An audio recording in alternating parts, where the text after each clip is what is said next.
Hi everyone, I am Lourdes Bipalaran and today we will be going to learn the new topic under the topic of Unit 1, which is the Introduction to Competency-Based Assessment. And we will be tackling about the traditional assessment versus the competency-based assessment. So for the objective, at the end of the lesson, the students will be able to identify the key differences between and competency-based assessment approaches. Construct a graphic organizer that effectively compares and contrasts the characteristics of traditional assessment and competency-based assessment. And for A, justify the importance of competency-based assessment in fostering students' learning. So within the field of education, assessment has always been a key element in ensuring the correct development and evolution of students. So by this, when we say assessment, it is very essential in education. Why? Because it provides a valuable information that will allows educator to guide and support each students in their academic growth and development.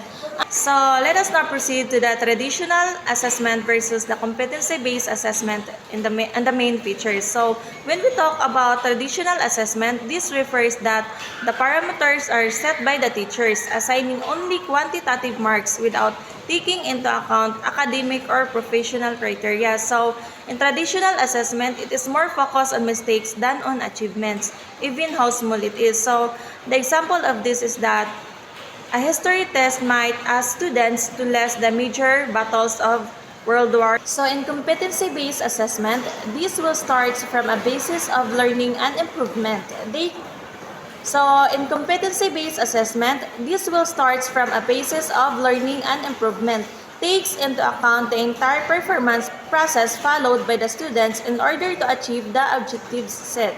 So example of this is that instead of a test, a student might create a museum exhibit about the World War II, demonstrating their research, analysis, and communication skills. So let us now proceed to the traditional assessment and its characteristics. So talking about traditional assessment often means referring to formal tests that check students' ability to recollect and reproduce the content studied during a course, according to Kumbi et al. In 2012.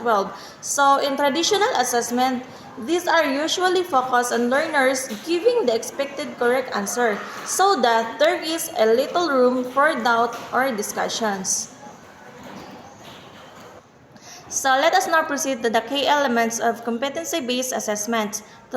So competency-based assessments typically include the following key elements. Number one is the clear learning outcomes. So clearly defined learning outcomes that articulate the specific competencies students are expected to demonstrate. So these are specific, measurable statements that outline what students should be able to do by the end of a learning experience or experiences. So and number two, the authentic assessment. So assessment tasks that closely resemble to real-world situations or professional settings. So the example of this is that instead of a traditional AC exam, students or learners might create a presentation demonstrating their communication and problem-solving skills in order to apply their knowledge and skills in a meaningful context. So number three is the rubrics and criteria. So transparent and well-defined rubrics or criteria that outline the expectation for each competency and provide clear guidelines for assessment. So the example of this is that a rubric for a presentation might include criteria for content accuracy, organization, visual aids, and delivery skills with detailed descriptions of what constitutes excellent, good, or needs improvement, and etc. So the last one is the rubric, which is the main tool of competency-based assessment. So rubrics are a set of items related to each other in order to assess the acquisition of the defined learning objectives. So it is also a widely used and above all recommended grading tool, especially for carrying out co-assessments and self-assessments, thus being able to assess from the most subjective to the most subjective aspect.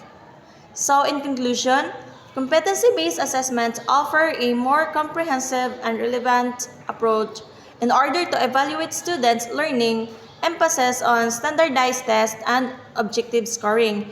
It also provides a valuable foundation of measuring their academic progress or the academic progress of the learners.